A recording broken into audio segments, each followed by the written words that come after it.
A billionaire's wife was dying, slow, invisible, her blood turning on itself from the inside. All his billions couldn't stop it. Only one type could save her. AB negative. Less than 1% of the population.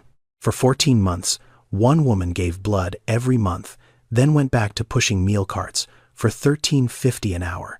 She brought food to the woman she was keeping alive. Every day. They talked. They laughed. Neither knew. And he, worth $3.8 billion, never once saw her. Then he found out. What he did next would either change her life forever or prove that gratitude from the powerful always comes with a price. It was 5:47 in the morning. A Tuesday in November. The kind of cold that sneaks through walls. Kendra Wallace opened her eyes before the alarm went off. She always did. Her body had learned to wake up in the dark the way other people's bodies learn to breathe. Automatic. No choice involved. Her apartment was a one-bedroom on the third floor of a building on the west side of Chicago. The walls were thin enough to hear the couple next door arguing in Spanish. The pipes groaned every time someone on the floor above flushed. The kitchen light flickered one of those long fluorescent tubes that buzzes when it is dying. It had been dying for 3 weeks. She had not replaced it because a new bulb cost $11, and $11 was not nothing. The place smelled like dish soap and old carpet and the faint sweetness of the cereal she had left in a bowl on the counter.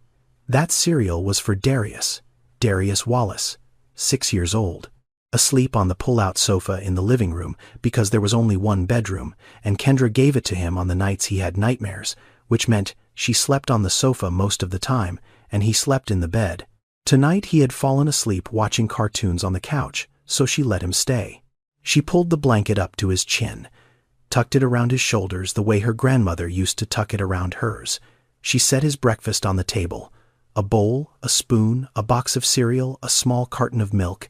Beside it, a note written on the back of a grocery receipt. "I will be home before you wake up, baby. Love, Mama." Mrs. Dolores from the apartment downstairs would come up at 7 to walk Darius to school. Kendra paid her $40 a week in cash. It was the one expense she could not cut. She had cut everything else already. By 6:02, Kendra was pushing through the staff entrance of St. Catherine's Medical Center, badge clipped to her scrubs, hair pulled back tight, shoes that had been resoled once and were starting to separate again at the toe. Her title was dietary aide. That is the person who prepares and delivers meal trays to patients. Every tray labeled with a name, a room number, a dietary code. Low sodium, pureed, diabetic friendly. Clear liquids only. Kendra knew 47 rooms across 3 floors. She knew them the way a mail carrier knows a route, by heart, by habit, by repetition so deep it lives in your muscles. She knew that the woman in room 412 needed her food cut small because her left hand shook too much to hold a knife. She knew that the man in 521 would not eat unless someone put the tray on his right side because his left arm was hooked to an IV. She knew that the teenager in 430 needed a straw because she had just had jaw surgery and could not open her mouth wide enough for a spoon. Kendra knew all of this. None of it was in her job description. Her job description said, prepare trays, deliver trays, collect trays. That was it. She was non-clinical staff. She did not touch patients. She did not read charts. She did not attend rounds. She was not invited to meetings. In the organizational chart of St. Catherine's Medical Center, Kendra Wallace did not exist. Doctors walked past her cart, like it was furniture, like she was furniture. Nurses called her the food girl. Not with cruelty, with something worse. Indifference. The kind of invisibility that does not even know it is making someone invisible. Her shift supervisor, Rhonda, ran the dietary department with a clipboard and a stopwatch and a voice that carried down hallways. You have got 47 trays, Kendra. Clock is ticking. Rhonda never asked how she was doing. Never asked about Darius. Never asked anything that did not involve a tray number or a delivery time. Kendra made $13.50 an hour. After taxes, that came to about $1,800 a month. Rent for a safe neighborhood in Chicago cost $1,200. That left $600 for everything else: food, bus fare, childcare, the $11 light bulb she still had not bought. But here is the thing about Kendra Wallace. She knew every patient's name. Not their room number, their name. She remembered who liked extra sugar in their tea, who needed warm water instead of cold, who smiled when she walked in and who had stopped smiling weeks ago. She was the first face most patients saw every morning, before the doctors, before the nurses, before anyone with a title that mattered. And nobody knew it, nobody saw it, nobody wrote it down. Every month after her morning shift ended, Kendra did not go home. She should have. She should have taken the bus back to her apartment and slept before picking up Darius from school. But instead, she turned left at the lobby, walked past the cafeteria, past the gift shop, down a hallway that most people in this hospital did not even know existed. She walked into the blood bank. She did this the way other people stop for coffee, without thinking, without drama, without telling anyone. It was just something she did. The nurse at the front desk looked up. She knew Kendra by now. "You are early this month, Kendra." Kendra shrugged, sat down in the donation chair the way most people sit down at a bus stop, casual, routine, like giving away a piece of yourself was just another Tuesday. The nurse tied the rubber band around her arm, tapped for a vein, found it quick. She always did. Kendra had good veins, the kind that show up easy and do not roll. "You know," the nurse said while prepping the needle, "your blood type is something else. AB negative. Less than 1% of the population carries it. We are always running low. Always. There are maybe 3 regular AB negative donors in this whole city, and most of them do not come in every month the way you do." Kendra watched the needle slide in, watched her blood, dark and warm, begin filling the bag. She did not flinch. She never did. "Do you ever wonder who gets it?" the nurse asked. "Your blood, I mean. We cannot tell you, obviously. Donor anonymity. Once it leaves here, it gets processed, typed, cross-matched, and sent wherever it is needed. You will never know whose body it ends up in, and they will never know it came from you." Kendra shook her head. "I do not need to know. My grandmother used to say something. She said you do not give blood because you know who needs it. You give it because someone does. That is enough." She said it the way some people recite a phone number. Not dramatic. Not trying to be wise. Just repeating something she had heard so many times it had become part of how she breathed. Patricia finished the draw, labeled the bag, placed it in the cooler alongside the others. Kendra's blood would be tested, processed, and delivered to a patient within 48 hours. That was the system. Anonymous, efficient, invisible. One person gives. Another person receives. And neither one ever knows the other exists. Kendra pressed the cotton ball against the inside of her elbow, held it there. She had done this 13 times before today. 13 months of quiet giving. She did not do it for recognition, did not do it for money. There was no money. Blood donation is free. You give it, they take it, and the only payment is a cookie and a small cup of orange juice that Kendra always accepted because she had learned a long time ago never to turn down free food. She sat in the recovery chair for the required 15 minutes, drank her juice, ate her cookie. Then she stood up, put her thin jacket back on, and walked out of the blood bank the same way she walked in, quietly, without anyone watching. She did not know whose veins her blood would flow through. She did not need to know, but if she had known, everything about her life would have been different. Stay with me, because the woman receiving Kendra's blood right now is married to a man whose name is on the side of this building. 4 floors above where Kendra gave her blood every month, a different world existed. A world that smelled like fresh lilies instead of floor cleaner. A world where the hospital rooms had leather recliners and linen sheets imported from Italy and a view of Lake Michigan that most people in Chicago would never see from that angle. This was the VIP wing. And in room 618, a woman named Vivian Foster was sitting up in bed reading a novel while a bag of dark red blood dripped slowly into her left arm. Vivian was 44 years old. Before she got sick, she had been the kind of woman who filled rooms with energy. She ran a foundation that funded music programs in underserved schools across the South Side. She organized galas. She mentored teenage girls from Englewood and Auburn Gresham. She laughed loud and often and never apologized for it. Now her skin was the color of parchment. Her hair, once thick and dark, had thinned from months of treatment. Her hands were slim, almost fragile, but her eyes were still sharp, still bright, still paying attention to everything around her. Vivian had thrombotic thrombocytopenic purpura, TTP, a rare blood disorder where the body turns against itself. The immune system creates thousands of tiny blood clots inside the blood vessels, consuming platelets and destroying red blood cells faster than the body can replace them. Without regular transfusions of plasma and AB-negative blood, Vivian's organs would slowly starve of oxygen. Her kidneys first, then her heart. The transfusions were the only thing keeping her alive.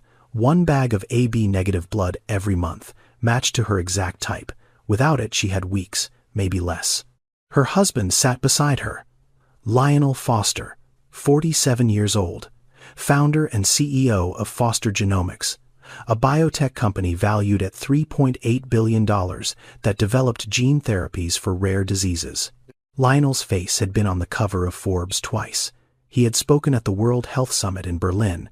He had shaken hands with senators and surgeons general. His technology had helped diagnose early-stage rare blood disorders in over 9,000 children across 30 countries. And his wife was dying, right here, in a building that bore his family's name on the East Wing dedication plaque. Lionel watched the blood drip, watched it enter Vivian's arm through the IV line, watched the color slowly return to her face, the way it did every month. A temporary fix, a borrowed life. He gripped the bedrail. His knuckles went white.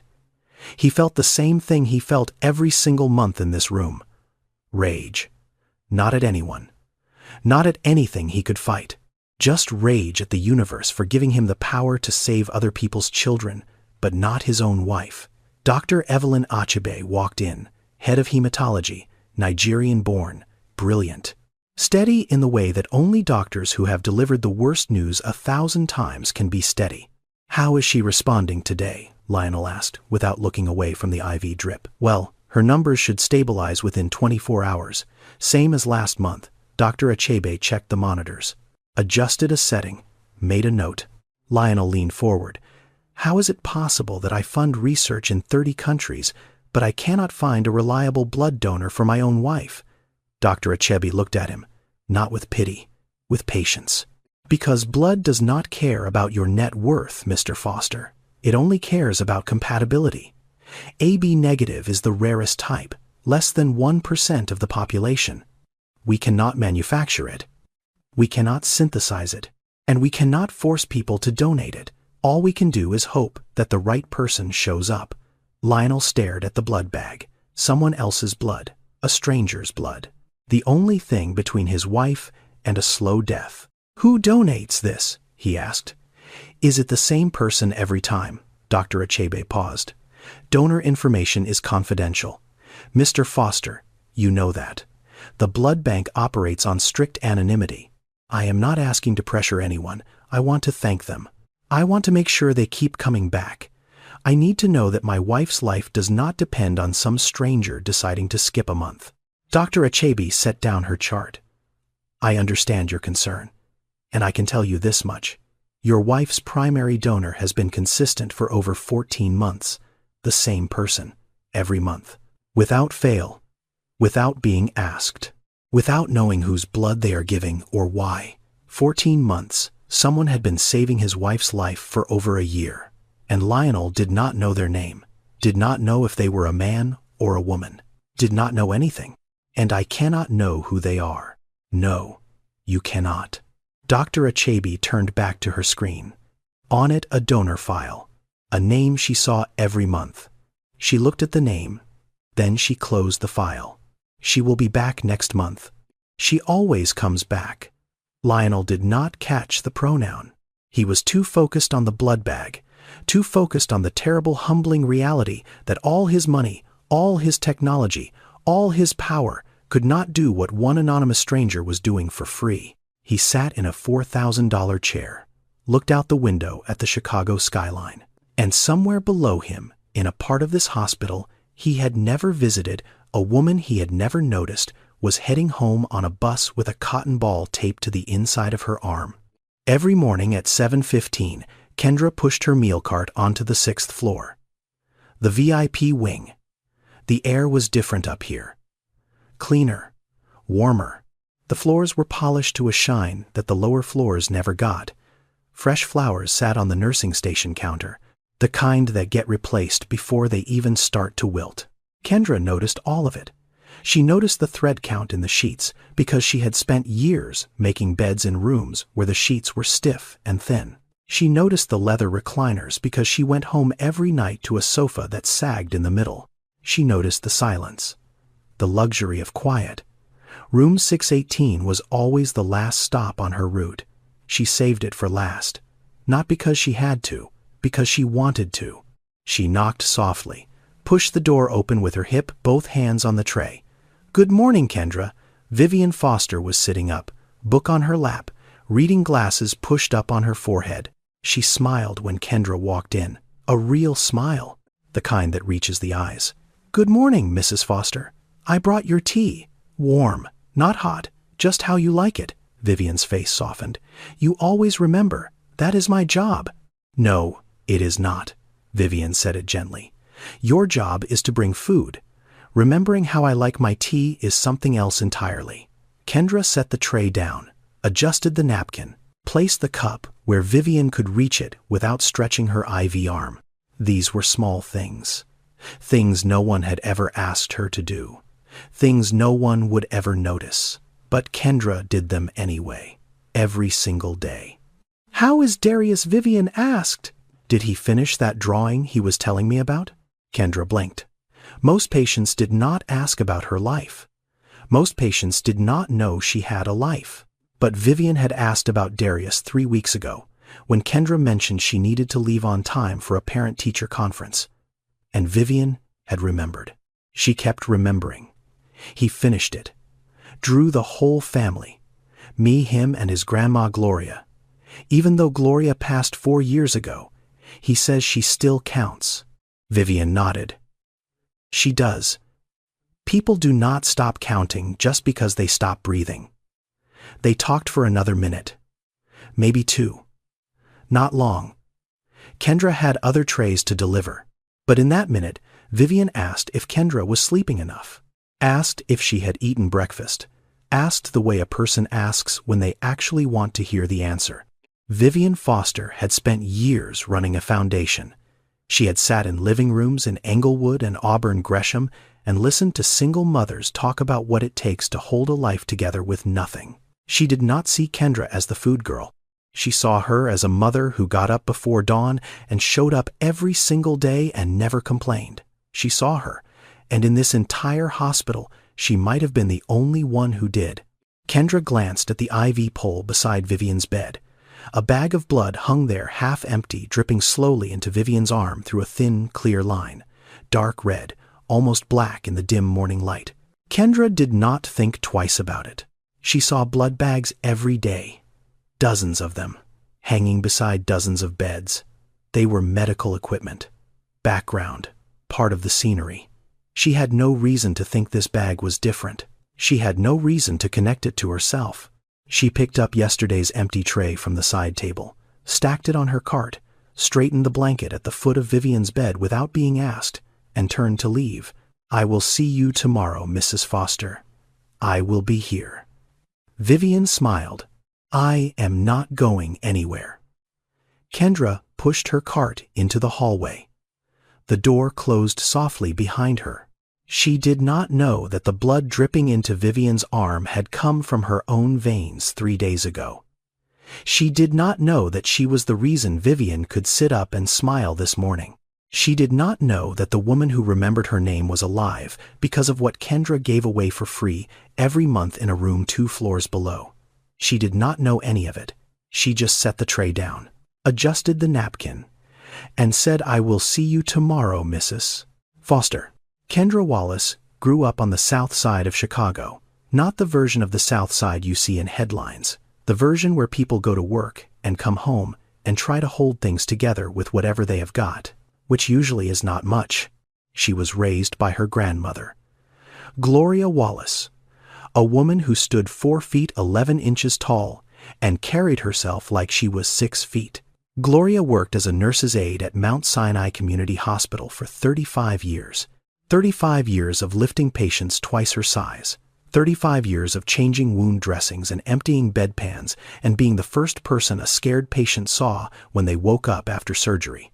Gloria made $14 an hour at her peak. She never complained about it. Not once. She believed hospitals were sacred ground. She used to tell Kendra that every person who walks through those doors is at their weakest. And the way you treat someone at their weakest tells the world everything it needs to know about who you are. Gloria also taught Kendra to give blood. The first time was the week after Kendra turned 16. They went to a community blood drive at the church on 63rd Street. Kendra sat in the donation chair with her jaw clenched and her eyes squeezed shut. She was terrified of the needle, terrified of seeing her own blood leave her body. Gloria held her hand, held it the whole time, and she said something that Kendra would carry for the rest of her life. You do not give blood because you know who needs it. You give it because someone does. That is enough. She said it simply. The way you say a thing you have said 1,000 times. Not for effect. Not trying to sound wise. Just stating a fact she believed the way she believed in gravity. Kendra donated every year after that, then every 6 months, then every 2 months. By the time she was 20, it was monthly. She had AB negative blood, the rarest type. The nurses at every blood bank she ever visited told her the same thing. We need you. We always need you. Kendra was smart. She graduated near the top of her class at Simeon Career Academy. She got a scholarship to the pre-nursing program at the University of Illinois Chicago. Full ride. Books and tuition covered.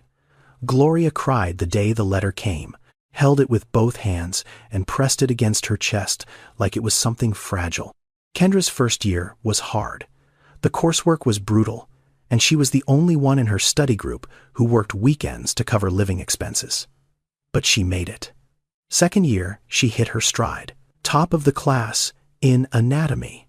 Her clinical instructor told her she had the best instincts in the cohort.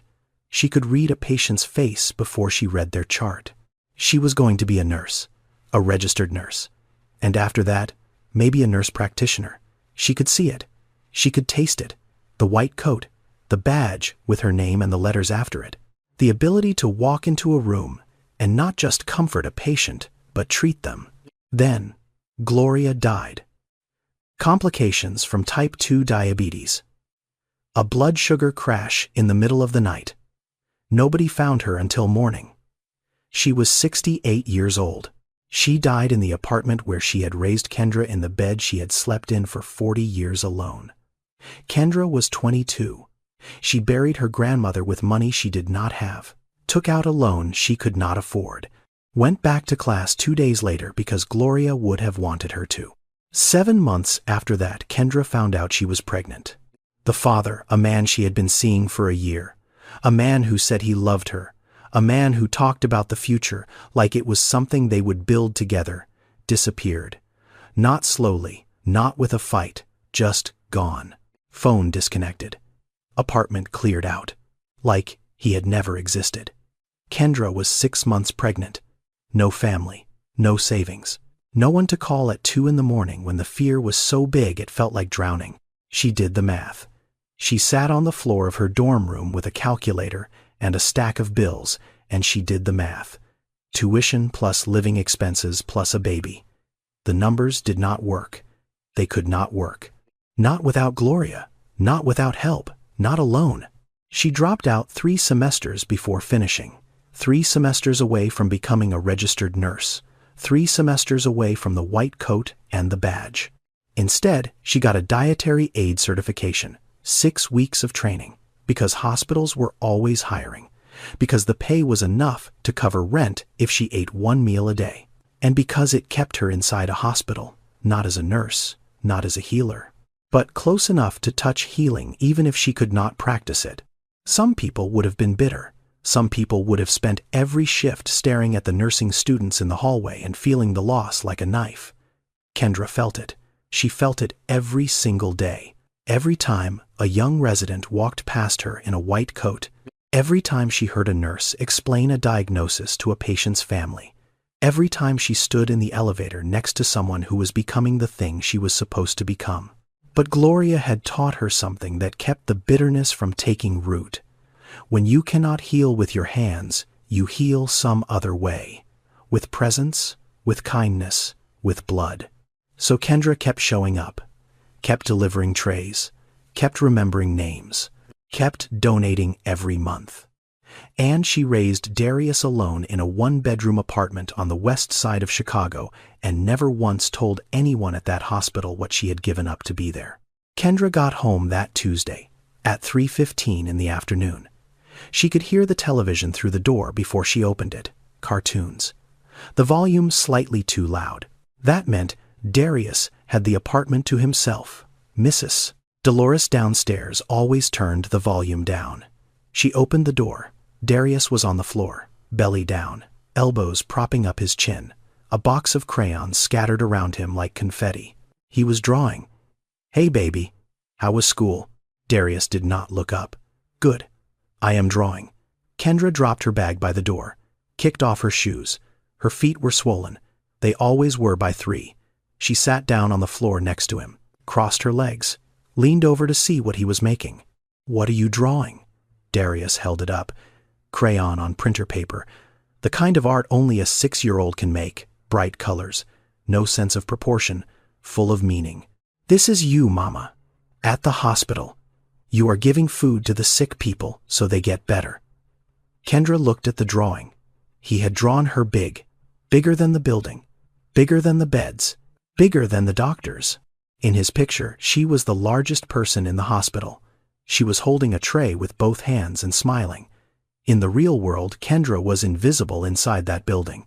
In her son's world, she was the biggest thing in it. She held the drawing and something moved in her chest.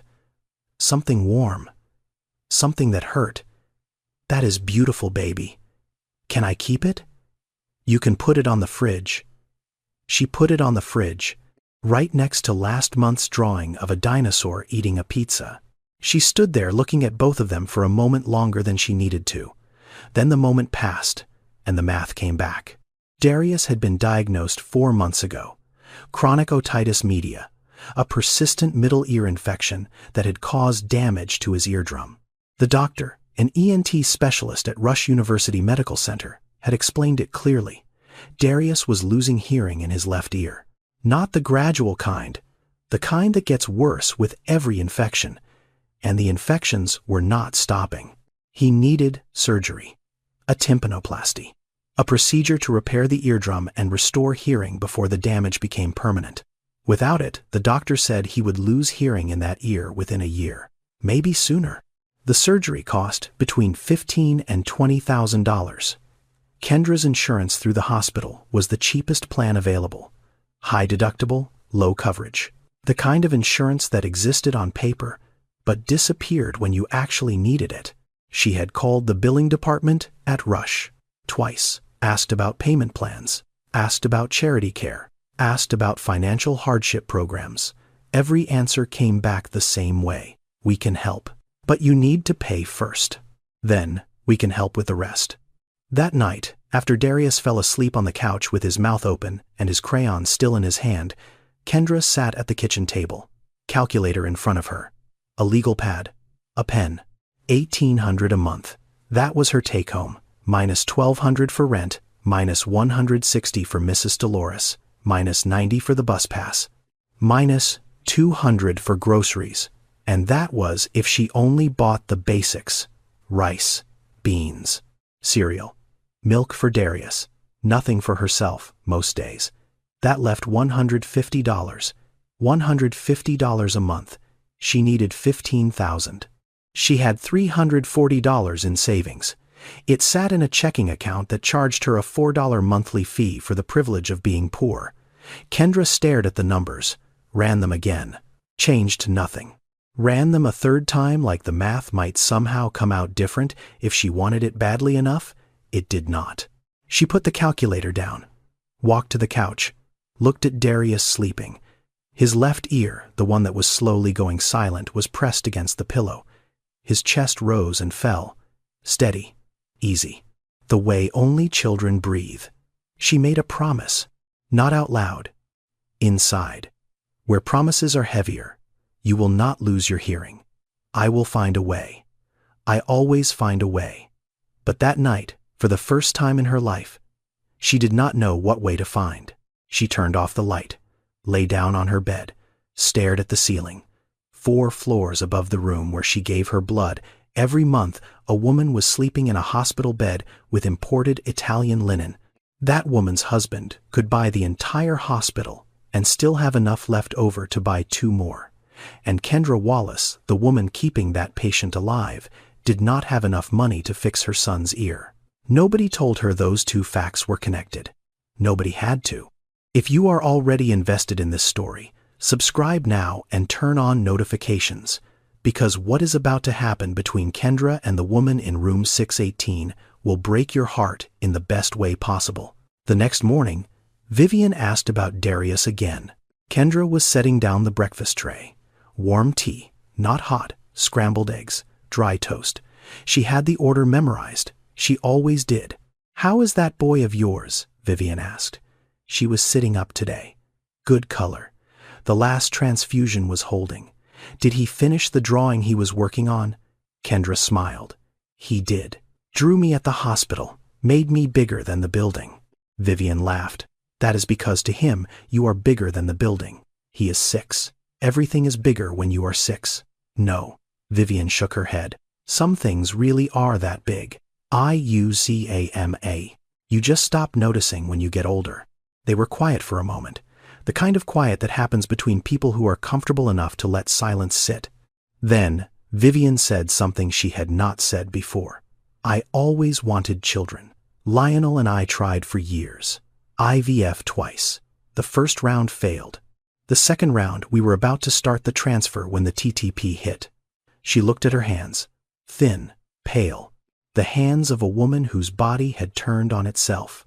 By the time I was stable enough to try again, the doctors said the risk was too high, that my body could not handle pregnancy and the disease at the same time. So we stopped. She said it plainly, without self-pity. The way you describe something that happened a long time ago and still hurts but has become part of the landscape of your life. I think that is why I like talking to you, Kendra. You are living the thing I wanted most. You are a mother. And you are doing it alone. And you are doing it well. Kendra did not know what to say to that. She straightened the napkin, adjusted the cup. I do not know about well. I am just doing it. That is what well looks like, Vivian said.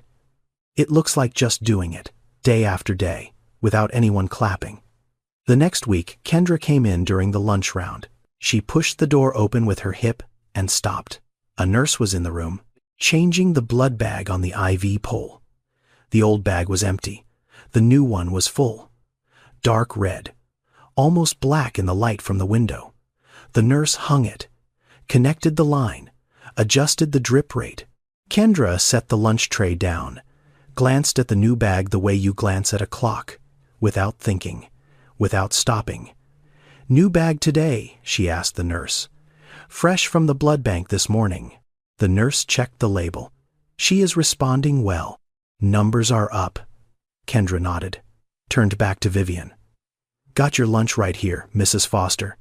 Turkey sandwich, applesauce, and your tea. Warm, not hot. You are a treasure, Kendra. You know that. I am a dietary aide. I just bring the food. No, you bring the food the right way. There is a difference. Kendra left the room. She did not look back at the blood bag. She had no reason to. She saw dozens of them every day hanging beside dozens of beds. They were medical equipment. Background. She did not know that the blood in that bag had been drawn from her own arm 72 hours ago. She did not know that it had been tested and typed and cross-matched and delivered specifically for the woman sitting in that bed. She had no reason to know. The system was designed so she would not know. 2 days later, Vivian brought it up. Kendra was collecting the breakfast tray. Vivian was in a reflective mood. She was looking at the IV pole. The bag was half empty, still dripping. "You know there is someone out there who gives their blood for me every month," Vivian said it quietly. Like she was talking to herself as much as to Kendra.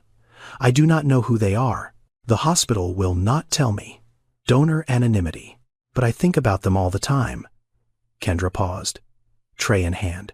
"Every month they show up, roll up their sleeve, give a piece of themselves, and then they leave.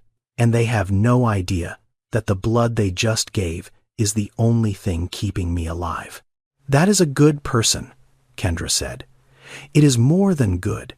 Vivian looked at her. "It is sacred. I wish I could meet them, just to say thank you, not because I owe them something, because I want them to know they matter. I want them to know that what they give is not invisible. Even if the system makes it feel that way." Kendra looked at Vivian, at her thin hands and her bright eyes and the blood bag dripping beside her bed. "That person sounds like someone my grandmother would have been proud of." Vivian smiled. "I think your grandmother and I would have gotten along." Kendra picked up the tray, pushed her cart toward the door. "I will see you tomorrow, Mrs. Foster. I will be here." Kendra walked into the hallway. The door closed softly behind her. She did not know that Vivian had been talking about her. She did not know that the blood bag she had glanced at without thinking had come from her own veins 72 hours before. She did not know that the woman who asked about Darius every morning and remembered her tea order and called her a treasure was alive because of what Kendra gave away for free in a room 2 floors below. She did not know any of it. She just knew that Vivian Foster was the only person in this entire hospital who remembered her name. The next morning, Lionel Foster was in Dr. Achebe's office before she had finished her coffee. The cup was still steaming on her desk. She had not even sat down. "I need to know who the donor is." He said it the way a man says it when he is used to getting what he asks for. The way a man says it when his name is on a dedication plaque in the lobby and his foundation funds the research wing. Dr. Achebe set her bag down slowly, sat in her chair, looked at him the way she looked at everyone. Steady, measured, without being impressed. "You know I cannot do that, Mr. Foster. My wife almost died last month. She almost died because her platelet count collapsed between transfusions. And you are telling me there is one person, one single person in this entire city who has been keeping her alive for 14 months. And I am not allowed to know their name. That is exactly what I am telling you." Lionel paced to the window, paced back. He was not a man who paced. He was a man who decided things and then acted on them. But this was not a problem he could decide his way out of. "There are laws around this," Dr. Achebe continued. Her voice was calm, not cold. Calm. "Donor anonymity is not a suggestion. It is a federal protection. It exists because without it, donors get pressured. They get harassed. They get guilt-tripped into giving more than their bodies can safely handle. The system works because donors trust that their privacy will be respected. If we break that trust, donors stop coming. And if donors stop coming, patients like Vivian die."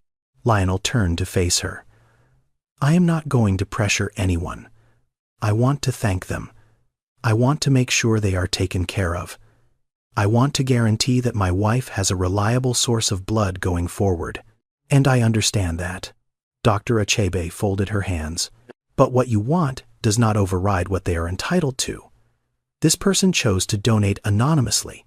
That means they chose not to be found. And respecting that choice is not optional. Not for you. Not for me. Not for anyone." Lionel pulled out his phone, opened his banking app, turned the screen toward Dr. Achebe. $3 million. Right now. Transferred to this hospital's rare blood research fund. All I need is a name. Dr. Achebe looked at the screen, looked at the number, 6 zeros. Then she looked at Lionel with an expression that made something shift inside his chest, something uncomfortable, something he could not buy his way out of. "And if I sell that name, For $3 million, what does that make me? What does that make this hospital? A place where the wealthy can buy access to anyone's private information as long as the check is big enough. She stood up. Mr. Foster, I am deeply sympathetic to what you and Vivian are going through. She is my patient, and I care about her. But I will not sell a donor's identity. Not for $3 million. Not for $30 million. The day this hospital puts a price tag on a person's right to privacy is the day we stop being a hospital and start being a marketplace. Lionel put his phone away. His hands were shaking. Not from anger, from something worse. From the realization that for the first time in his adult life, there was something his money could not touch. Something that existed outside the reach of everything he had built. He left without another word. Dr. Achebe sat alone in her office. The coffee was cold now. She turned to her computer. The donor file was still open on the screen. She had not closed it from this morning's review. A name. She saw it every month when the blood bank processed the donation. She saw it on the schedule. She saw it in the system. She looked at the name for a long time. Then she closed the file. She will be back next month. She always comes back. She said it to no one. The office was empty. Lionel was already gone. He did not hear the pronoun. He did not hear the quiet certainty in her voice. He did not hear anything except the sound of his own footsteps echoing down a hallway in a hospital that bore his family's name on the wall but would not give him the one thing he wanted most. A name. A simple name. The name of the woman who was keeping his wife alive. It was a Thursday. 3:22 in the afternoon. Vivian had been fine that morning. She had eaten breakfast. She had talked to Kendra about a book she was reading. She had laughed at something on the television. She had looked like a woman who was sick but stable. The kind of stable that lets you forget for an hour or two that stable is not the same as safe. By noon her skin had changed. Not dramatically, not the way it happens in movies. It was subtle. The color draining from her face the way water drains from a sink. Slow, quiet. The kind of change you only notice if you are paying close attention. By 1 o'clock her eyes had gone dull. The brightness that had been there that morning, the sharpness that made Vivian look like herself even in a hospital bed was gone. Her breathing was shallow, fast, wrong. Dr. Achebe was paged at 1:15. By 1:30 she was in the room reading the blood panel. Her face did not change. It never did. But her hands moved faster than usual. That was how you knew. Platelet count at 12,000. Hemoglobin at 5.8 and dropping. LDH through the roof. She is in full thrombotic crisis. What that means in plain language is this. Vivian's body was creating thousands of tiny blood clots inside her blood vessels.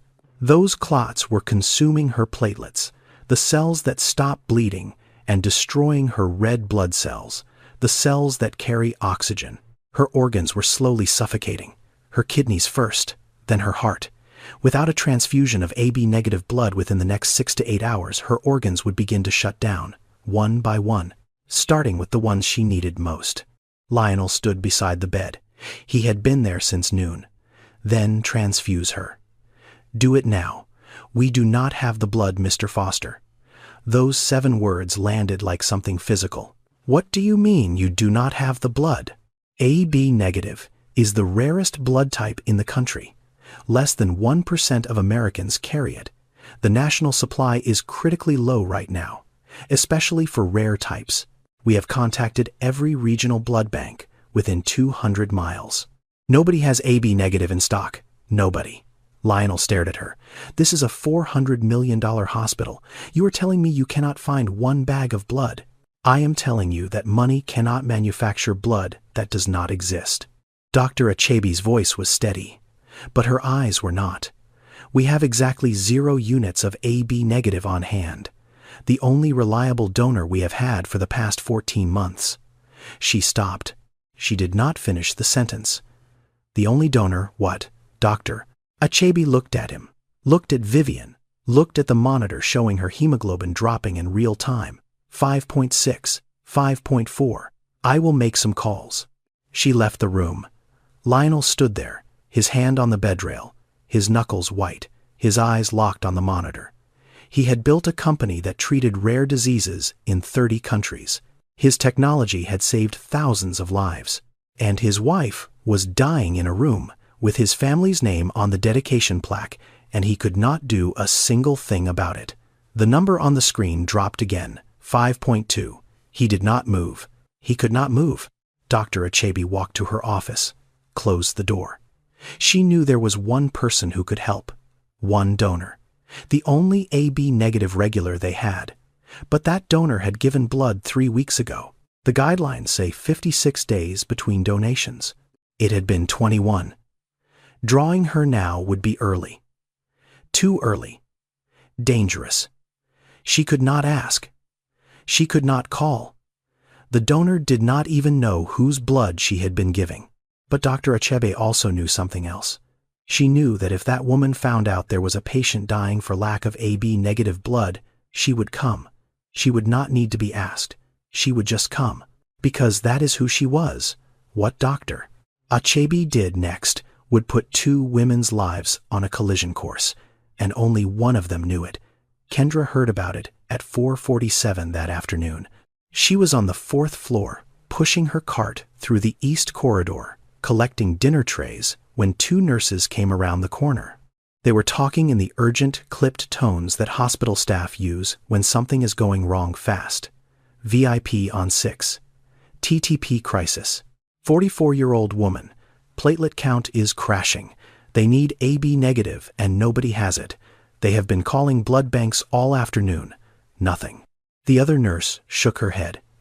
If they do not find a match by midnight, they are talking about emergency plasma exchange.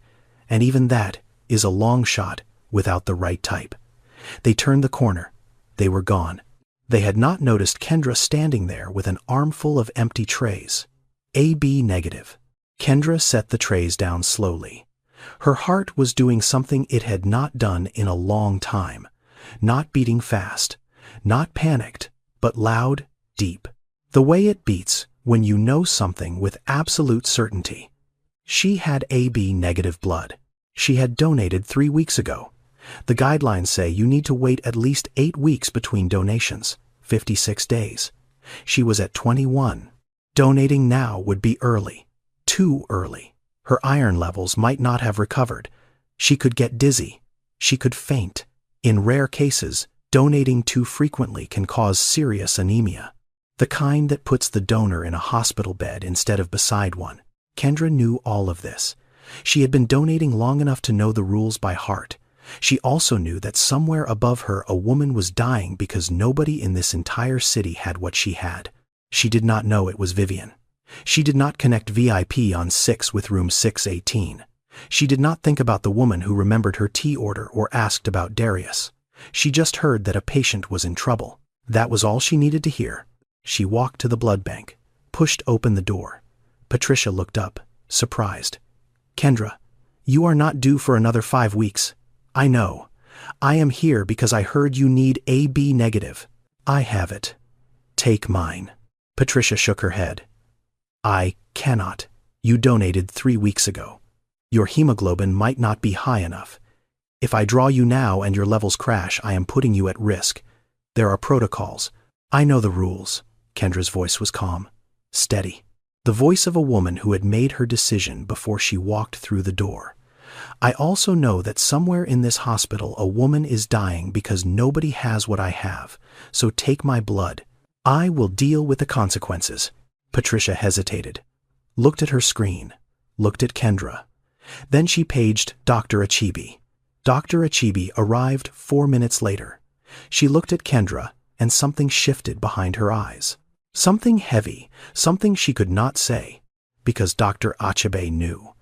She knew exactly where this blood was going. She knew the name of the patient. She knew the name of the husband. And she knew that the woman standing in front of her in faded scrubs and worn shoes, offering her own blood at the cost of her own health, had been keeping that patient alive for 14 months without ever being told. She wanted to say it. She wanted to tell Kendra everything. She wanted to say the woman you are saving is the same woman you bring tea to every morning, the one who asks about your son, the one who calls you a treasure. Her husband is worth $3.8 billion, and he has no idea you exist. But the rules existed for a reason. Donor anonymity protected people like Kendra from being pressured or exploited, and Dr. Achebe had sworn to uphold those rules, even when every part of her wanted to break them. You understand the risks. I understand them. And you want to proceed. I need to proceed. There is a difference. Dr. Achebe looked at her for a long moment. Then she nodded, drew her a chair. The needle went in. Kendra's blood, dark and warm, and full of the antibodies that matched only one woman 4 floors above her, began filling the bag. She closed her eyes, felt the familiar pull, the slight dizziness that always came when she gave too soon, too much, too often. She did not care. Her grandmother's words moved through her like a heartbeat. You do not give blood because you know who needs it. You give it because someone does. That is enough. 4 floors below room 618. Kendra sat in a donation chair with her eyes closed and her arm extended, giving away the thing her body needed most. 4 floors above the blood bank called up to hematology. 1 unit of AB negative, fresh, available, ready. Dr. Achebe carried the bag herself. She did not trust a courier with this one. She took the stairs because the elevator was too slow. She walked into room 618 where Lionel Foster sat beside his wife holding her hand, his face gray with the kind of fear that money cannot fix. She hung the bag, connected the line, started the drip. 2 women in the same building, connected by blood, separated by 4 floors, and a wall of anonymity that was about to crack. If you are invested in this story, subscribe now, because what is about to happen between Kendra and the woman in room 618 will change both their lives forever. Vivian's breathing slowed first, not in a bad way, in the way that happens when a body finally gets what it needs. The shallow, rapid gasps that had been shaking her chest for hours began to deepen, to even out, to find a rhythm again. Her color started to shift, the waxy gray fading to something warmer, something alive. Her fingers, which had been cold to the touch since noon, began to warm under Lionel's grip. He pressed his forehead against her hand. He did not speak. He could not. The relief was so enormous, it had taken his language away. He just sat there, forehead against his wife's knuckles, eyes closed, breathing for the first time in hours. The monitor beeped. Hemoglobin 5.4, then 5.6, then 5.8, climbing, slowly, but climbing.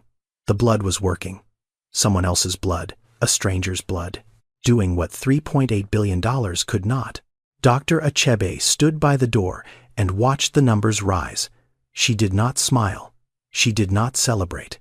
She looked at the blood bag hanging on the IV pole, and she thought about the woman 4 floors below who was lying in a recovery chair right now, dizzy, depleted, alone. 4 floors below, Kendra was lying still. The room was spinning slightly, not fast, just enough to make the ceiling tilt when she turned her head. Her arms felt heavy, like they were filled with sand. Patricia had given her juice and crackers and strict instructions not to move for 30 minutes. Kendra drank the juice slowly. She could feel her body telling her something. She had given too much, too soon. The dizziness was not the normal kind. It was deeper, the kind that sits behind your eyes and does not leave when you blink. She lay there staring at the ceiling of the blood bank, and she thought about Darius. She needed to be healthy. She needed to work tomorrow. She needed every shift she could get, because the surgery was not getting cheaper and the calendar was not getting longer. If she collapsed, if she ended up in a bed instead of beside one, there was nobody else. No backup plan, no safety net. Just a 6-year-old boy with a bad ear and a mother who had just emptied her veins for a stranger.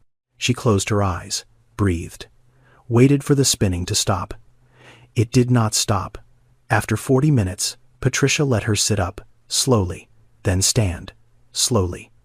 Kendra put on her jacket, the thin one, the one that had been washed so many times the zipper stuck halfway up. She walked out of the blood bank. Her legs felt wrong, not weak exactly, just not hers, like she was borrowing someone else's body, and it did not quite fit. She made it to the parking lot. got into her car, a 2009 sedan with a cracked windshield and a passenger mirror held on with duct tape. She sat behind the wheel and did not turn the key. She knew she had done the right thing. She knew it the way she knew her grandmother's voice, down to her bones. But right did not make the dizziness go away. Right did not pay for Darius's surgery. Right did not put food in the refrigerator, or replace the light bulb in the kitchen, or cover next month's rent. She sat in that car in the hospital parking lot and waited for the world to stop tilting. 4 floors above her, Vivian Foster was asleep. Her color was coming back. Her vitals were stabilizing. The imported linen sheets were pulled up to her chin. The blood bag was still dripping, Kendra's blood, keeping her alive, keeping her warm. And Kendra was sitting in a cold car with the engine off, waiting to stop being dizzy so she could drive home to a 6-year-old boy who needed an $18,000 surgery she could not afford. One woman asleep in linen. One woman shaking in a parking lot. Both alive because of the same blood. Neither one knew it. The call came on a Wednesday afternoon. Kendra was on her lunch break, which was not really a break. It was 15 minutes in the staff hallway, eating a granola bar she had brought from home because the cafeteria charged $6 for a sandwich, and $6 was not something she spent on herself. Her phone buzzed. A number she recognized, the ENT clinic at Rush. The doctor was kind. He was always kind. But kind does not change the math. Darius's hearing loss was progressing.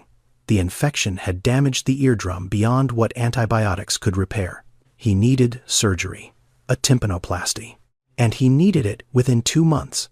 Not 6, not 8, 2. After that, the damage would become permanent. The cost, $18,000 out of pocket. The hospital had a financial assistance program, but the waiting list was 8 to 12 months long. Darius did not have 8 months. His eardrum did not care about waiting lists. Kendra stood in that hallway with the phone pressed to her ear and did not say anything for a long time. She thanked the doctor. She hung up. She put the phone in her pocket. She finished her granola bar. She went back to work. That is what people do when the weight gets heavier. They do not stop. They just carry it quieter. But that night, the weight found her. She was sitting on the floor next to Darius. He was drawing again. This time, it was a picture of the two of them on a bus. He drew the bus yellow, even though Chicago buses are not yellow. He drew Kendra holding his hand. He drew himself with a big smile. "Mama, why do you go to the blood room every month?" Kendra looked at him. He had overheard her talking to Patricia on the phone last week. She had not realized he was listening. Children always listen when you think they are not, because there are people who need it. And I have the kind that is hard to find. Does it hurt? A little. Then why do you do it if it hurts? Kendra was quiet for a moment. She looked at his drawing, at the yellow bus, and the big smile, and the two of them holding hands. She thought about her grandmother sitting beside her in that church on 63rd Street, holding her hand while the needle went in. Because Grandma Gloria used to say that the things that matter most always cost you something. Darius thought about this. The way 6-year-olds think about things. Seriously. Without pretending to understand more than they do. Like how it costs you being tired. Yeah, baby. Like that. He went back to drawing. Kendra watched him. His left ear, the one that was going silent, was turned toward her. She wondered if he had heard everything she just said. She wondered how many of her words were already lost in the space between his ear and his brain. She put him to bed at 8:30, read him a story, tucked the blanket the way Gloria used to tuck it, turned off the light. Then she went to the kitchen. And she fell apart. It was 2:30 in the morning. The apartment was dark, except for the light above the stove, the one that worked, the one she left on, because Darius was afraid of the dark, and the glow reached just far enough down the hallway to touch his door. Kendra sat at the table. She did not sit in a chair. She sat on the floor with her back against the cabinet and her knees pulled up, and she cried. Not the quiet kind. Not the kind you do when you are trying to hold it together. The ugly kind. The kind where your whole body shakes and you cannot breathe, and you press your face into your hands, and you make sounds that do not belong in a language. She cried because she was broke. Because her son needed surgery she could not afford. Because she was exhausted. Because her iron levels were low and her body was telling her she had given too much too soon and she was still going to give again next month because that is who she was. She cried because she had donated her blood 14 times in 14 months and not one person in the world knew. Not one person had ever said thank you. And she did not want to be thanked. She had never wanted that. But she also did not want to be invisible anymore. And she hated herself for wanting that. Because wanting to be seen felt like it cheapened the giving, like it turned something sacred into something selfish. She cried at 2:30 in the morning in a small kitchen, and nobody heard her. Nobody ever heard her. When she was done, she wiped her face with the back of her hand, blew her nose on a paper towel, drank a glass of water from the tap. She was not going to stop donating. She knew that. She had known it before she started crying. The crying was not about deciding. It was about feeling the cost of a decision she had already made. She would find another way for Darius. She always found a way. It was never easy. It was never clean. But she always found one. She stood up, turned off the stove light, walked to her bedroom, lay down. She did not sleep. This story is about to take a turn that will change everything. Subscribe now and turn on notifications so you do not miss what happens next. It was 1:13 in the morning when Lionel Foster's world cracked open. He had come to the hospital because he could not sleep. He had been doing this more often since the crisis, driving to St. Catherine's in the middle of the night, sitting beside Vivian, watching her breathe, counting the rises and falls of her chest, convincing himself she was still there. He was walking from the elevator toward the VIP wing when he passed the blood bank. The door was ajar. The hallway was empty. 2 nurses inside were talking. He would not have stopped. He would not have listened. But one of them said a name that caught his ear. Kendra Wallace came in again during the emergency last week. AB negative. She donated early, only 3 weeks since her last draw, put herself at risk. That woman has been the only reason the Foster patient is still here. 14 months, same donor. Every single time. The other nurse shook her head. And she has no idea. Does not know who gets her blood. Does not know it is Vivian Foster. Just shows up every month like clockwork. Never asks a question. Lionel stopped walking. His feet would not move. His heart was beating so loud he was sure the nurses could hear it through the wall. Kendra Wallace, AB negative, 14 months, the Foster patient, his wife. His wife's blood, his wife's life. A woman named Kendra, a dietary aide. The name on a badge he had glanced at and never read. The face he had passed in hallways without registering. The woman with the meal cart who was always there. The woman Vivian talked about with warmth. The dietary aide who remembers my tea. Lionel walked away from the blood bank, slowly, quietly. His hands were trembling. He went downstairs, followed the sound of wheels on tile, the squeak of a cart being pushed through an empty corridor. He found her on the 3rd floor, East Wing. Kendra was in an empty patient room, collecting trays from the late dinner service, wiping down the bedside table. Overtime work, the kind she picked up whenever she could, because every extra hour was another $12 towards something she could not afford. Lionel stood at the end of the hallway and watched her. He watched her hands, blue nitrile gloves stretched tight over fingers that were cracked beneath them. Her scrubs faded from their original color to something that did not have a name anymore. Her shoes worn through at the toe held together with something that might have been glue. She was wiping the table in slow, careful circles. Methodical, precise. The way someone works when they take pride in even the smallest task, even when nobody is watching. Especially when nobody is watching. And Lionel realized something standing in that hallway at 1 in the morning that hit him harder than any number on any screen. He had walked past this woman 100 times. 100 times. In the lobby. In the elevator. In the hallway outside his wife's room. He had looked through her the way you look through glass. She was background. She was furniture. She was nobody. And she was the reason his wife was alive. He thought about what he had said to Dr. Achebe. $3 million. $3 million for a name. And here was the name. Here was the person, on her knees, wiping down a table in an empty room for $13.50 an hour. And she had been giving away her own blood for free every month for 14 months to keep his wife breathing. He stood there for a long time. He did not speak. He did not approach her. He did not do anything except stand and watch and feel something open up inside his chest that he did not have a word for. Something between shame and gratitude and awe, and the terrible realization that the most important person in his wife's life had been invisible to him for over a year.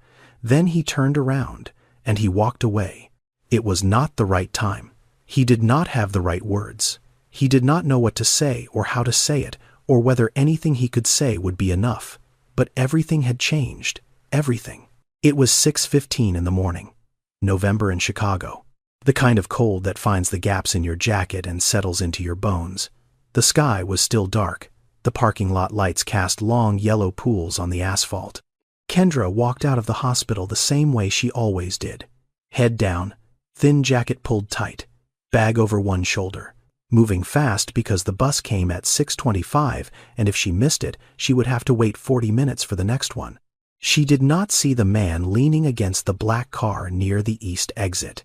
She would not have recognized him if she had. Lionel Foster was not someone whose face she had ever had reason to learn. "Excuse me." Kendra stopped, turned, looked at the man. Expensive coat, tired eyes, hands in his pockets. He did not look dangerous. He looked like a man who had not slept in days. "Can I help you? Are you Kendra?" Kendra Wallace. Something tightened in her chest. When strangers know your full name, it is rarely good news. "Yes." "Who are you?" Lionel did not answer the question. Not yet. Instead, he asked one. "Why do you do it? Donate blood every month."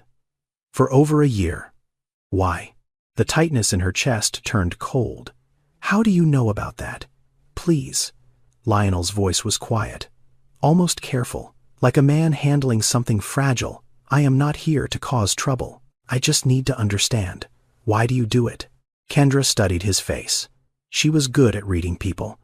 You learn that when you spend your days delivering meals to people who cannot always tell you what they need. This man was not threatening. He was something else. He was barely holding himself together. "Because I can." She said it simply. "I have a rare blood type. AB negative. There are not many of us, and people die when the supply runs out. So I show up. That is all. That is all." Lionel repeated. "That is all." He was quiet for a moment. Steam from his breath rose and disappeared. "My name is Lionel Foster. My wife is Vivian. She has been a patient on the 6th floor for over a year. She has a blood disorder that is destroying her from the inside. Without regular transfusions, she dies. And the only blood type that matches hers is AB negative." Kendra felt the ground shift under her feet. "For 14 months, Lionel continued, one person has been keeping my wife alive. One donor. The same person, every single month. Anonymous, consistent, never missed once. The hospital would not tell me who." He looked at her. "It is you, Kendra. You are the one." The parking lot was very quiet. A car passed on the street. Somewhere a bird called out in the dark. "Your wife," Kendra said. "What room is she in?" 618, 6th floor, VIP wing." She felt something crack open inside her chest. Not break, crack open. The way a seed cracks when something inside it starts to grow. "Mrs. Foster," she whispered. "Vivian Foster. The woman in 618. That is who has been getting my blood. You know her. I bring her meals every morning. She asks about my son. She remembers how I like to fix her tea. She told me once about the person who donates blood for her every month. How she thinks about them all the time. How she wishes she could meet them just to say thank you. Just to tell them they matter." Kendra's voice was shaking now. She was talking about me. She was talking about me, and I was standing right there, and I did not know. Lionel nodded. He could not speak. "I have been feeding her and saving her, and I did not know it was the same person. I did not know she was the one getting my blood. I just thought I was giving blood to a stranger and bringing food to a friend. I did not know they were the same." She pressed her hand against her mouth. She stood there in that parking lot in a thin jacket in the freezing cold and felt 14 months of anonymous giving suddenly become real. Not a bag in a cooler, not a number in a database. A person, a specific person. A woman with bright eyes and thin hands who asked about Darius every morning and called her a treasure and was alive because of what flowed through Kendra's veins. "I did not save your wife, Mr. Foster." Kendra said it through tears. "I just gave blood. Anyone with AB negative could have done the same, but they did not." Lionel's voice broke. "For 14 months, nobody else showed up. Only you." He stepped forward. And then Lionel Foster, a man worth $3.8 billion, a man whose name was on buildings and magazine covers and the side of a hospital wing, knelt down on the cold asphalt in his expensive coat, on his knees. But he did not kneel to say thank you. "I walked past you," he said. His voice was raw. 100 times. I walked past you in the hallway, in the elevator, outside my wife's room. 100 times, and I never saw you. I never once looked at your face. I never once asked your name. You were saving my wife's life, and I did not even know you existed. Please stand up," Kendra said. "Sir, please." "I am sorry," Lionel said. And he meant it in a way that went deeper than Vivian. He was sorry for every invisible person he had ever walked past, every dietary aide whose name he had never learned, every transporter whose cart he had stepped around without a glance. He was sorry for 47 years of not seeing. Kendra reached down and took his arm, gently, the way she would lift a patient, the way she would comfort a frightened person. She helped him stand. They stood there in the cold, both crying, neither speaking, because sometimes there are no words big enough for what passes between people when one of them finally sees the other for the first time. Lionel collected himself, wiped his face, cleared his throat, started talking in the way men like him talk when they want to fix things. "I want to help you. I want to pay for whatever you need. Your son's surgery, medical school, a new apartment, whatever it costs. Name it. I will make it happen today." Kendra looked at him, and for the first time in this conversation, her eyes were not sad. They were sharp. "No," Lionel blinked. "No, I do not want your money, Mr. Foster." He stared at her. This was not a response he had encountered before. In his world, everyone wanted something. Everyone had a price. Every problem could be solved with the right number of zeros. "I am offering you everything you need," he said carefully. "And I am saying no." Kendra's voice was steady. "If I take money for blood, it stops being a gift. It becomes a transaction. And my grandmother taught me that giving is not for sale. Not to you. Not to anyone." Lionel opened his mouth, closed it, opened it again. "Then what do you want? Because I have to do something. I cannot just walk away from this and pretend you are not the reason my wife is alive." Kendra was quiet for a moment. She looked at the hospital behind her, at the building she entered every morning and left every afternoon, at the place where she pushed carts and delivered trays, and was never once seen by the people who ran it. "You want to thank me," she said. "Then change how your hospital treats people like me, not just me. Every dietary aide, every transporter, every housekeeper, every person who shows up before the doctors and leaves after the nurses and never gets a living wage, never gets seen, never gets thanked." She met his eyes. "You built a company that heals with technology. That is wonderful. But there are people in this building right now healing with their bare hands for $13.50 an hour, and nobody knows their names. You want to do something. Start there." Lionel stood in the cold, looking at a woman who had just turned down more money than she would make in a lifetime. A woman who did not want his gratitude. She wanted justice. Not for herself, for everyone like her. And for the first time in a very long time, Lionel Foster felt small. Not in a bad way. In the way you feel small when you stand in front of something bigger than yourself and realize you have a lot of growing to do. Lionel brought Kendra to the 6th floor the next afternoon. She had changed out of her scrubs, put on the nicest clothes she owned, a sweater her grandmother had given her years ago, dark green, soft.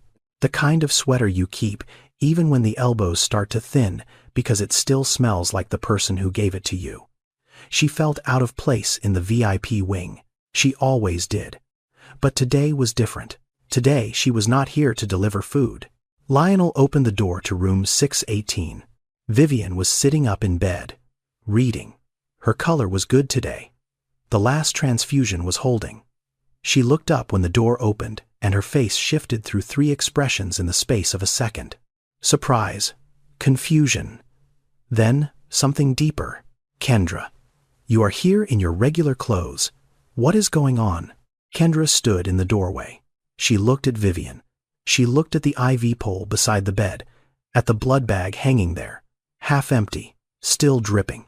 She had seen that bag 100 times and never thought twice. Now she understood what it was, where it came from, whose veins had filled it. Vivian looked at Lionel, looked at Kendra, looked at the blood bag, and she knew, it is you. You are the donor. The room went very quiet. I said I wanted to meet you. Vivian's voice was breaking. I said I wanted to say thank you. And you were here the whole time, every single morning, bringing me tea. Kendra crossed the room, sat in the chair beside the bed. The same chair she had never sat in before because sitting was not part of her job description. I did not know Mrs. Foster. I swear I did not know. Vivian reached out and took her hand, held it tight. The way you hold something you are afraid might disappear. That is what makes it matter. You did not do it for me. You did it for a stranger. And the stranger was me. They sat there, holding hands. The dietary aide and the billionaire's wife, the donor and the patient. 2 women who had been connected by blood for 14 months and never knew it. Vivian looked at the blood bag one more time. Then she looked at Kendra. You kept me alive so I could sit here and hold your hand. Do you understand that? Every morning you walked in with a tray and a smile, and you had already given me the most important thing anyone has ever given me. And you did not even know. Kendra could not speak. She just held Vivian's hand tighter. It took Lionel 3 weeks. 3 weeks of meetings and phone calls and lawyers and hospital board conversations that ranged from polite to heated. But Lionel Foster was very good at getting things done when he decided something needed to happen. The first thing he did was fund the Invisible Hands Initiative, a program for every non-clinical support worker at St. Catherine's. Dietary aides, CNAs, transporters, housekeeping, environmental services. Every person who touched patients daily and made less than $17 an hour. The program included a $3.50 per hour raise across the board. A professional development fund covering certifications and continuing education. And a medical assistance program for the families of support staff covering procedures and treatments that fell through the gaps in their insurance. Darius Wallace had his tympanoplasty 6 weeks later. The surgery was covered entirely through the Invisible Hands Medical Assistance Fund, not Lionel's personal check. The system. The same system Kendra had asked him to fix. The system she had fixed by asking. The second thing Lionel did was create the Gloria Wallace Healthcare Scholarship, named after a woman he had never met. A nurse's aide who worked 35 years in a community hospital and taught her granddaughter that hospitals are sacred ground. The scholarship was funded with an initial endowment of $8 million, open to any support staff worker in any hospital who wanted to pursue medical education. Full tuition, full stipend, no strings. Kendra applied without knowing who funded it. The letter came from the hospital's education office. Formal, official, no mention of Lionel Foster. She read it 3 times before she believed it. And there was something else. Something she noticed but did not say out loud. She had spent 14 months giving anonymously, and now she was receiving anonymously. The symmetry was not lost on her. The third thing Lionel did was redirect a portion of Foster Genomics research funding toward building a national rare blood type registry. a digital platform connecting rare blood donors with patients in real time. The technology that built his empire was finally being used to solve the problem that had almost taken his wife. 3 years later, on a bright Saturday morning in May, Kendra Wallace walked across a stage. She was 35 years old. She wore a black gown. Her name was called by the dean of the University of Illinois Chicago College of Nursing. And when she stood, the audience erupted. Not polite applause, something louder, something that came from the gut. She received her degree, registered nurse, specialization in hematology, the study of blood. She turned to face the audience. In the 5th row, Darius Wallace sat between Lionel and Vivian Foster. Darius was 9 now, tall for his age, healthy, his hearing fully restored. He was holding something up, a piece of paper, creased and yellowed from years of handling. The drawing, his mother at the hospital, bigger than the building, bigger than everyone. Vivian sat beside him, her TTP in sustained remission, thanks to a combination therapy developed in part with Foster Genomics research. She was wearing the reading glasses Kendra had seen 100 times in room 618. She was crying. She was smiling. Lionel sat with his hands folded in his lap. He was not crying yet. He would be. Kendra looked down at the audience from the stage, found the faces she was looking for. Darius with his drawing, Vivian with her tears. And she looked at her hands, the same hands. The ones that had pushed meal carts through empty hallways. The ones that had opened their veins 14 times so a stranger could live. The ones that had wiped down tables at midnight and tucked a boy into bed and held a grandmother's hand in a church on 63rd Street. Those hands were holding a nursing degree now. The same hands, different purpose, same person. Her grandmother's voice moved through her, quiet and steady, the way it always did when Kendra needed to remember who she was. You do not give blood because you know who needs it. You give it because someone does. That is enough. Kendra picked up her diploma, and she walked forward. Thank you for following Kendra's journey, from the woman nobody saw to the nurse who helped save the woman she had been saving all along. If this story moved you, if it made you think differently about the people you walk past every day, please subscribe to this channel and share this video with someone who needs to hear it. Here is the truth. There are people in your life right now who are giving everything they have and getting nothing in return. People who show up every day and do the hardest work and never get seen. They are in your hospitals, your schools, your office buildings, your neighborhoods. They are pushing carts and driving buses and stocking shelves and caring for your parents and your children. And most of us walk right past them. Here is something most people do not know. The United States needs roughly 29,000 units of red blood cells every single day. AB, negative, the rarest type, is carried by less than 1% of the population. A single blood donation can save up to 3 lives. And yet blood banks across the country are critically low almost every month of the year. Here is something else. There are about 1.4 million certified nursing assistants and support staff workers in American hospitals right now. Nearly 45% of them leave their jobs within the first year, not because they do not care, because they cannot afford to stay. The average support staff worker earns between $14 and $17 an hour. You can clean hospital rooms and deliver meals and take vital signs and hold a dying person's hand at 3 in the morning and still not be able to afford your own health insurance. And TTP, the condition Vivian had in this story, is real. It affects roughly 3 to 11 people per million each year. It is rare, it is serious, and without treatment, it can be fatal. Now let me be honest with you. This story is fiction. But the emotions are real. The statistics are real. The people who show up every day and give without recognition, they are real. I wrote this story because I believe the people we walk past every day deserve to be seen. If even one person watches this and decides to donate blood or learns the name of the person who delivers their hospital meals, then this story did what it was meant to do. So I have 2 questions for you. When was the last time you donated blood? And who is someone in your daily life that you walk past without truly seeing? Leave your answers in the comments. Share this video with someone who gives without being seen. And if you have a rare blood type, please consider becoming a regular donor. You might be the only match for someone who is counting on you right now and does not even know your name. The most powerful thing in this world is not money. It is not technology. It is the choice to give when nobody is watching and nobody will ever know. So give. Give your blood. Give your time. Give your attention. And never underestimate the power of what you carry inside you. Subscribe now and turn on notifications so you never miss another story like this one.